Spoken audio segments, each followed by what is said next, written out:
नमस्ते बच्चों, मैं आपकी हिंदी शिक्षिका एक नए शीर्षक के साथ पुनः आपके सामने उपस्थित हूँ। आज का हमारा शीर्षक है क्रिया। इस वीडियो में हम सकर्मक और अकर्मक क्रिया के बीच अंतर स्पष्ट करना सीखेंगे। बच्चों, क्रिया एक विकारी शब्द है क्योंकि इसका रूप जो है लिंग, वचन, पुरुष के अनुसार बदलता रहता है। तो चलिए कक्षा को आगे बढ़ाते हैं और जानते हैं क्रिया के विषय में कुछ आवश्यक बातें। सबसे पहले हम क्रिया की परिभाषा जान लेते हैं। जिस शब्द से किसी कार्य के करने या होने का बोध हो उसे क्रिया कहते हैं। जैसे चलना, नाचना, सोना, पढ़ना आदि। ये सभी क्रिया के सामान्य रूप हैं और इसका मूल रूप चल, नाच, सो, पढ़ आदि है। जब इन सभी मूल रूपों में हम ना प्रत्यय लगा देते हैं तब ये क्रिया के सामान्य रूप हो जाते हैं। इसके विषय में हम अगली वीडियो में जानेंगे जब हम धातु रूप और यौगिक धातु के विषय में पढ़ेंगे। यहाँ कुछ उदाहरण दिए गए हैं। जैसे नेहा पढ़ रही है।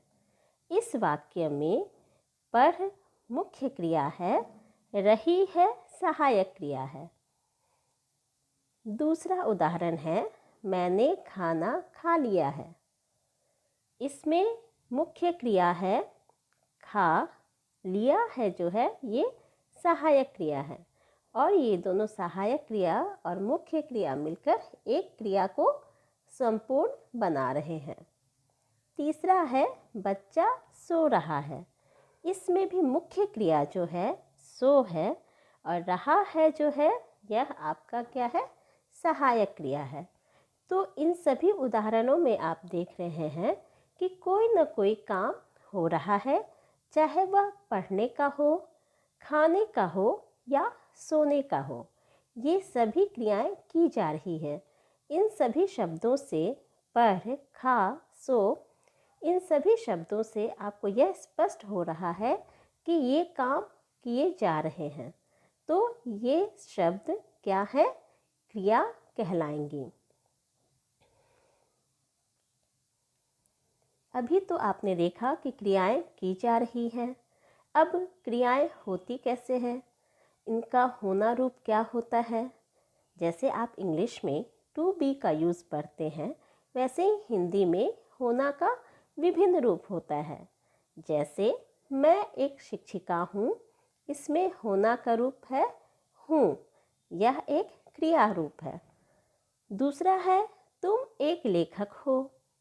इसमें होना का रूप परिवर्तित हो गया है। यहाँ पर कर्ता तुम है तो उसके अनुसार हो, तो यहाँ पर होना का रूप हो है, यह भी एक क्रियापद है। तीसरा है राम एक विद्यार्थी है। इस वाक्य में होना का रूप है, तो यहाँ पर हूँ, हो, है, ये तीनों होना शब्द का विभिन्न रूप जो है व्यक्त कर रहे हैं। तो ये सभी भी क्रियापद हैं। अब हम आगे बढ़ते हैं।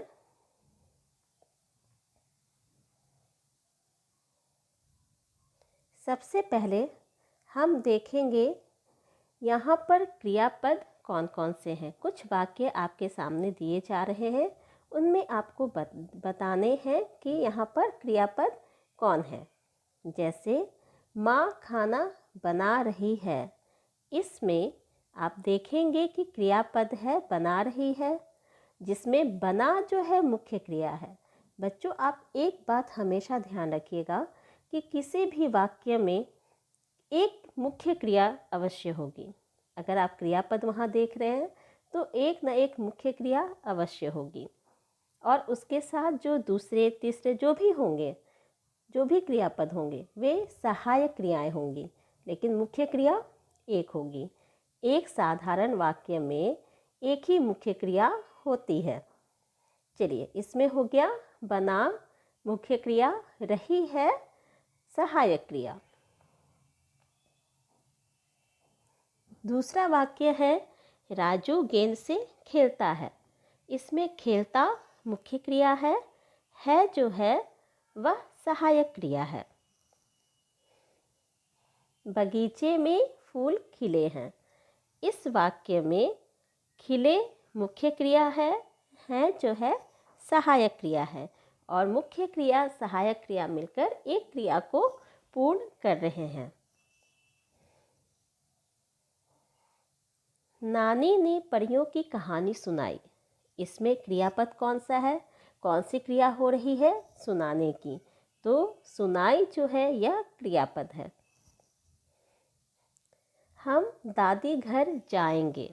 यहाँ पर क्रिया कौन सी होने वाली है, तो जाने की क्रिया होने वाली है। तो जाएंगे यहाँ पर आपका क्रियापद है।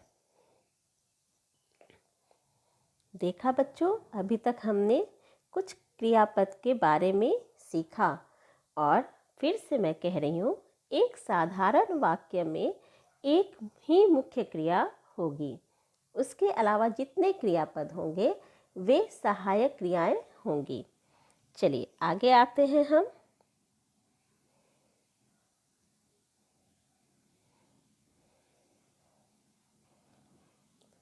सूरज पूरब से निकलता है। इसमें मुख्य क्रिया कौन सी हो रही है, निकलने की। निकलता जो है मुख्य क्रिया है जो है सहायक क्रिया है। आज के इस वीडियो में हम जानेंगे कर्म के आधार पर क्रिया के भेद। तो बच्चों, कर्म के आधार पर क्रिया के दो भेद होते हैं। पहला अकर्मक क्रिया, दूसरा सकर्मक क्रिया।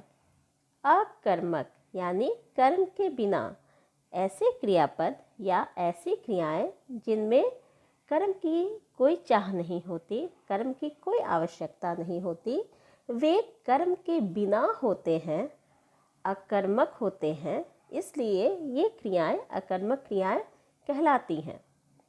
सकर्मक यानी कर्म के साथ क्रिया का वह रूप या ऐसी क्रियाएं जिनमें कर्म की अपेक्षा, उनकी चाह, उनकी संभावना हो सकती है। यानी कि ऐसी क्रियाएं जो कर्म की अपेक्षा रखती हैं, उनकी चाह रखती है, या कर्म की संभावना उसमें हो सकती है, तो ये क्रियाएं सकर्मक क्रियाएं कहलाती हैं। चलिए हम देखेंगे अब सकर्मक क्रिया किसे कहते हैं। जो क्रिया कर्म की अपेक्षा करती है वह सकर्मक क्रिया कहलाती है। सकर्मक का शाब्दिक अर्थ है कर्म के साथ। जैसे रानी सेब खा रही है। इस वाक्य में रानी करता है क्योंकि खाने का काम रानी के द्वारा किया जा रहा है। तो रानी खाने का काम कर जरूर रही है, लेकिन खाने का प्रभाव किस पर पड़ा? सेब पर। सेब खत्म हो रहा है, वह क्या हो रहा है, खाया जा रहा है। तो यहाँ पर प्रभाव पड़ रहा है खाने का सेब पर। इसलिए यहाँ पर काम कोई कर रहा है, लेकिन फल किसी और पर पड़ रहा है। तो जब क्रिया का फल कर्ता पर न पड़ के किसी और वस्तु या व्यक्ति पर पड़ता है तो वही कर्म होता है। तो यहाँ पर फल किस पर पड़ा, प्रभाव किस पर पड़ा? तो सेब पर। तो यहाँ सेब कर्म है, तो यहाँ पर सेब कर्म है, तो कर्म के साथ जो है यह क्रिया है, तो यहाँ पर क्या हो जाएगा, यह सकर्मक क्रिया हो जाएगी। ठीक उसी प्रकार वह पुस्तक पढ़ता है। यहाँ पढ़ने की क्रिया हो रही है, और क्या पढ़ा जा रहा है, पुस्तक पढ़ा जा रहा है। इसका एक बहुत ही आसान सा फॉर्मूला है, सूत्र है, कि आप बहुत आसान तरीके से सकर्मक क्रिया को पहचान सकते हैं। देखेंगे अभी कि किस प्रकार।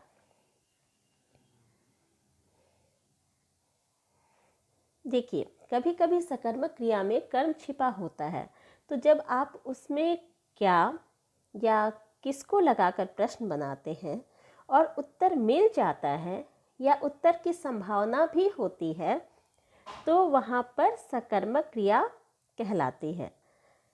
जैसे वह गाता है, यहाँ कर्म नहीं दिया है, लेकिन यहाँ कर्म की संभावना हो सकती है, आपको उत्तर मिल सकता है। वह गाता है में वह करता है और गाता है क्रिया है। आप बोलेंगे कि इसमें तो कर्म है ही नहीं, लेकिन कर्म की संभावना है। अगर हम प्रश्न करें कि वह क्या गाता है, तो आप बता सकते हैं वह गीत गाता है, वह गाना गाता है। तो कर्म की चाह है, कर्म की संभावना है। तो जब क्रिया में कर्म की संभावना हो सकती है, तो ऐसी क्रियाएं सकर्मक क्रियाएं कहलाती हैं। दूसरा है रोहित पढ़ता है। तो रोहित जब पढ़ रहा है तो आप प्रश्न बना सकते हैं, रोहित क्या पढ़ता है? तो पुस्तक पढ़ता है, कहानी पढ़ता है, उपन्यास पढ़ता है, अखबार पढ़ता है। इसके उत्तर आपको मिल सकते हैं, यानी उत्तर की संभावना है, कर्म की संभावना है। तो सकर्मक क्रियाएं उसे कहते हैं जिसका कर्म हो या जिसके साथ कर्म की संभावना हो। तो जब इसकी संभावना भी हो सकती है तो उसे हम सकर्मक क्रिया कहेंगे। मीरा लिखती है, इसमें भी कर्म दिया नहीं है आपका, लेकिन इसकी संभावना है कि क्या लिखती है। हो सकता है वह कहानी लिखती है, हो सकता है वह पत्र लिखती है, हो सकता है वह कविता लिखती है। तो इसके उत्तर आपको मिल सकते हैं, यानी कर्म की संभावना है, तो यह भी सकर्मक क्रिया कहलाएगी। और जो मैंने बताया था कि सबसे आसान तरीका है कि आप वाक्य में क्या और किसको, ये दो प्रश्न लगाइए। अगर आपको उत्तर मिल सकता है या मिल जाता है तो वह सकर्मक क्रिया वहाँ पर होगी, क्रिया का वह रूप सकर्मक होगा। और जैसे कि मैंने पिछले वीडियो में जब कारक का वीडियो बनाया था, तब मैंने आपको बताया था कि कर्म दो प्रकार के होते हैं, प्राणीवाचक और अप्राणीवाचक। प्राणीवाचक कर्म में हम को का प्रयोग करते हैं, लेकिन अप्राणीवाचक कर्म में को का प्रयोग नहीं होता है। जैसे मैं पुस्तक पढ़ता हूँ, तो यहाँ पर पुस्तक अप्राणीवाचक कर्म है, तो हमने को नहीं लगाया। वही मैं कहूँ, मैंने सतीश को पुस्तक दी, यहाँ दो कर्म हैं, एक है क्या दी, पुस्तक दी, किसको दी, तो सतीश को दी। तो सतीश यहाँ पर कर्म है, प्राणीवाचक कर्म है। तो प्राणीवाचक कर्म के साथ हम को का प्रयोग करते हैं। जो मेरे इस चैनल पर नए हैं वे मेरे इस वीडियोस में जाकर, मेरे चैनल के वीडियोस में जाकर कारक वाले वीडियो को देख सकते हैं, जिसमें मैंने प्राणीवाचक कर्म और अप्राणीवाचक कर्म के बारे में विस्तृत रूप से बताया है। देखिए, सकर्मक और अकर्मक क्रियाओं की पहचान। सकर्मक और अकर्मक क्रियाओं की पहचान क्या, किसे या किसको आदि प्रश्न करने से होती है। जब हम वाक्य में क्या, किसे, किसको आदि प्रश्नवाचक शब्दों का प्रयोग करते हैं और उनका उत्तर हमें मिल जाता है, तब वहाँ पर सकर्मक क्रिया होती है।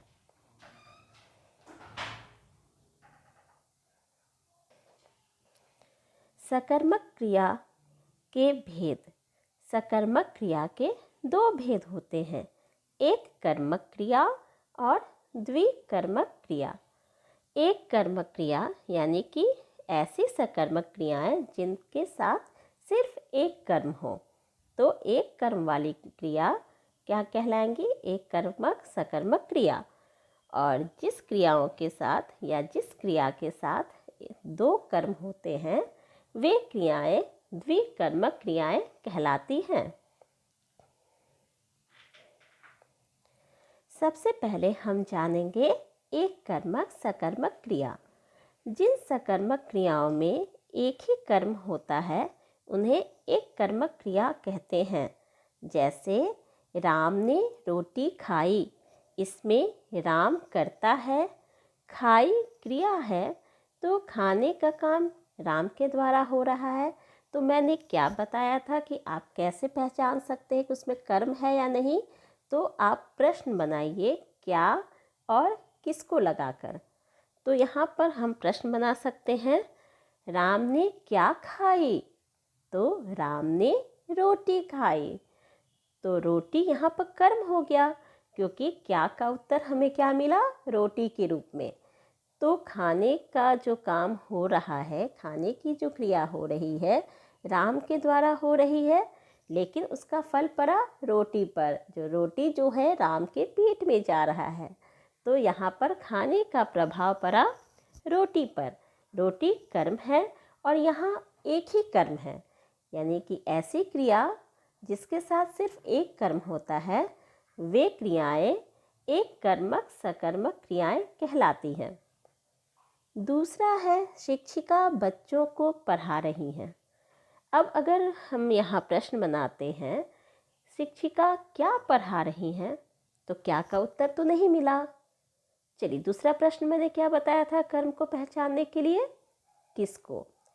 तो शिक्षिका किसको पढ़ा रही हैं, तो इसका उत्तर तो मिल गया हमें, क्या है, बच्चों को। शिक्षिका किसको पढ़ा रही हैं, बच्चों को पढ़ा रही हैं।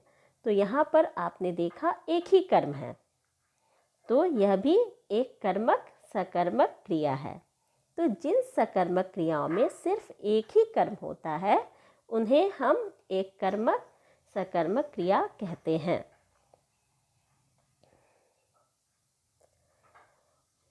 अब आगे आते हैं द्विकर्मक सकर्मक क्रिया। जिन सकर्मक क्रियाओं में दो कर्म होते हैं उन्हें द्विकर्मक क्रिया कहते हैं। जैसे राम ने मोहन को पुस्तक दी। तो मैंने क्या बताया था दो प्रश्न बनाने के लिए, क्या, किसे या किसको। किसे और किसको जो है आपके प्राणीवाचक कर्म के लिए प्रयोग करते हैं। क्या का प्रयोग हम करते हैं अप्राणीवाचक कर्म के लिए। तो क्या दी, राम ने क्या दी, पुस्तक दी। किसे दी, किसको दी, तो मोहन को दी। तो यहाँ पर आपने देखा कि दोनों प्रश्न के उत्तर हमें मिल गए। प्राणीवाचक कर्म भी है, अप्राणीवाचक कर्म भी है, दो कर्म है यहाँ पर हमारे साथ। तो इस क्रिया के साथ, दी क्रिया के साथ दो कर्म हैं। तो दो कर्म वाली क्रियाएं क्या कहलाती हैं, दो कर्म वाली क्रियाएं जो है द्विकर्मक सकर्मक क्रिया कहलाती हैं। तो यहाँ पर यह दी जो है द्विकर्मक क्रिया है, क्योंकि इस वाक्य में दो कर्मों का प्रयोग किया गया है। पहला पुस्तक और दूसरा मोहन, ये दोनों यहाँ पर कर्म हैं। अब आगे आते हैं अकर्मक क्रिया। जो क्रिया किसी भी कर्म की अपेक्षा नहीं करती वह अकर्मक क्रिया कहलाती है। जैसे गाड़ी आ रही है। अब आने में यहाँ पर हम क्या प्रश्न लगाएं, तो इसकी आवश्यकता नहीं है। गाड़ी क्या आ रही है, क्या इसका उत्तर मिल सकता है, क्या इसकी संभावना हो सकती है, नहीं हो सकती है। यहाँ कर्म की कोई आवश्यकता नहीं। तो ऐसी क्रियाएं जहाँ कर्म की कोई अपेक्षा नहीं रखती या फिर वहाँ पर कर्म की कोई आवश्यकता नहीं होती, वे क्रियाएं अकर्मक क्रियाएं कहलाती हैं। लड़के घूम रहे हैं। लड़के क्या घूम रहे हैं, किसको घूम रहे हैं, इसकी आवश्यकता नहीं है, यह उचित भी नहीं है। तो यह जो है अकर्मक क्रिया है, क्योंकि घूमना जो है किसी कर्म की अपेक्षा नहीं रखती है। यहाँ पर किसी भी प्रकार के कर्म की संभावना नहीं है।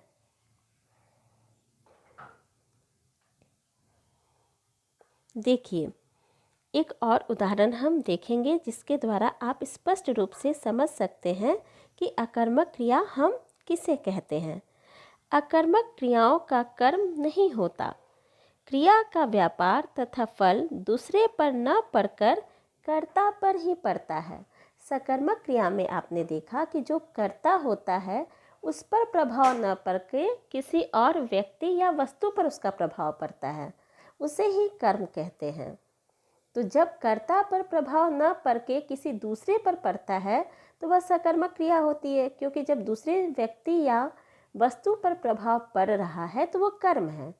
लेकिन अकर्मक क्रिया में क्या होता है कि कर्ता द्वारा ही उस कार्य को किया जाता है और उसका प्रभाव भी, उसका फल भी कर्ता पर ही पड़ता है। देखिए, इसे हम एक उदाहरण स्वरूप समझ सकते हैं।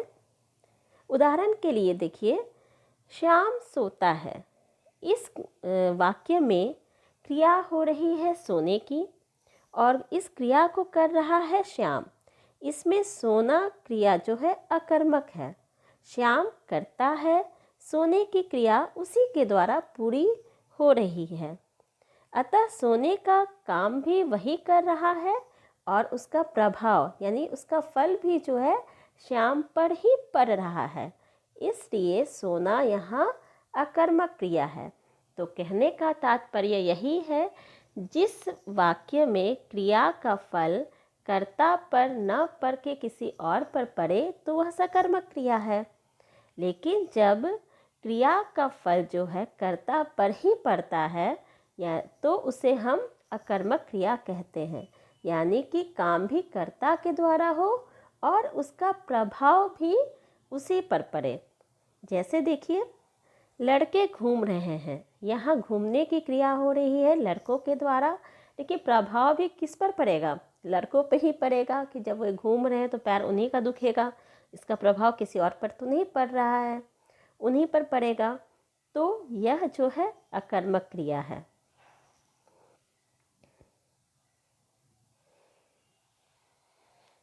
चलिए देखिए, ये जो है हम एक बार इसका पुनरावृत्ति कर लेते हैं। इसकी पुनरावृत्ति हम कर ले। राहुल हंस रहा है। इसमें देखिए अकर्मक है या सकर्मक है, तो इसकी पहचान हम करेंगे क्या और किसको लगाकर।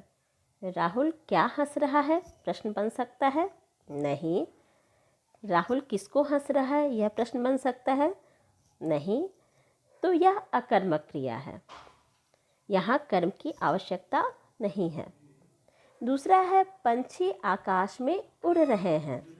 तो यहाँ पर जो है उड़ना भी अकर्मक क्रिया है।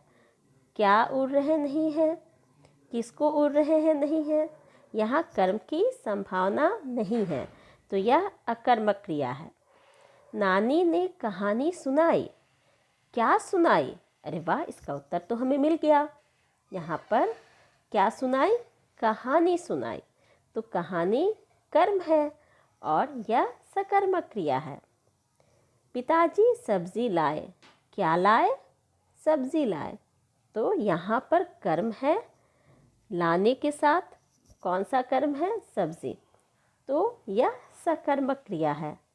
शिक्षिका छात्रों को हिंदी पढ़ाती हैं। शिक्षिका किसे पढ़ाती हैं, किसको पढ़ाती हैं? छात्रों को पढ़ाती हैं। क्या पढ़ाती हैं? हिंदी पढ़ाती हैं। तो यहाँ हमें दो दो कर्म मिल रहे हैं, तो दो कर्मों की अपेक्षा है, दो कर्मों की संभावना है, दो कर्म है यहाँ पर, तो यह सकर्मक क्रिया है। और इसके साथ ही आज हम क्रिया के बारे में कुछ जानकारी प्राप्त किए और साथ में ही आपने जाना कि क्रिया कर्म के आधार पर कितने प्रकार की होती हैं। अगले वीडियो में हम जानेंगे संरचना के आधार पर क्रिया के कितने प्रकार होते हैं। तो आज के लिए इतना ही। All the best. एग्ज़ाम की तैयारी कीजिए, परीक्षाएं अच्छे से दीजिए। धन्यवाद।